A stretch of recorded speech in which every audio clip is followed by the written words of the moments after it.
wasiirka arrimaha gudaha iyo federaalka ee dawladda federaalka Soomaaliya mudane Cabdullaahi Goodax Barre oo safar qaatay 3 maalmood ku tagay dalka Qatar ayaa maanta dib Muqdisho uga soo laabtay.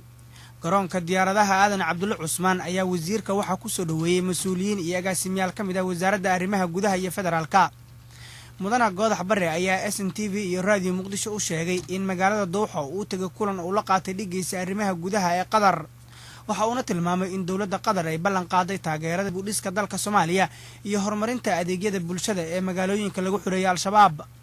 wasiirka arrimaha gudaha ee dawladda Soomaaliya mudane Cabdullaahi Goodax Barre ayaa sidoo kale sheegay in mashaariic ay taageerayso xukuumadda Dooxa oo ay kamid yihiin dhisidda wadooyin cusub oo dalka laga hirgeliyo iyo dib u dayactirka wadooyinka muhiimka ah ee magaalada Muqdisho sida jidadka wadnaha Sodonka iyo warshadaha.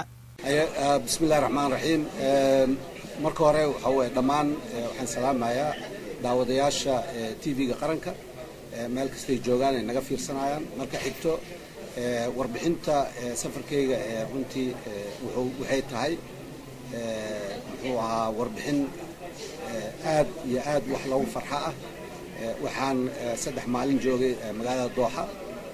waxaan la kulmay oo marqaad noo soo diray wasiirka arrimaha gudaha ahna ra'iisul wasaaraha waddanka Qatar. runtii soo dhaweyn aad u wanaagsan oo يعني heer sare ay ahayd soo dhaweynta nala dhaweeyay qaabilaaduna mid inta lamida ay ahayd.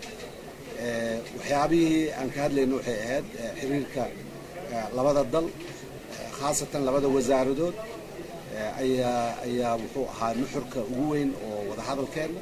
gabagabadii wasiirka ayaa shaaca ka qaaday in wasaaradda arrimaha gudaha ee dawladda Soomaaliya ay xoog saarayso in si degdeg ah loo soo nooleeyo adeegyada baaba'san magaalooyinka laga xureeyay al-shabaab sida waxbarashada, caafimaadka, korontada iyo biyaha.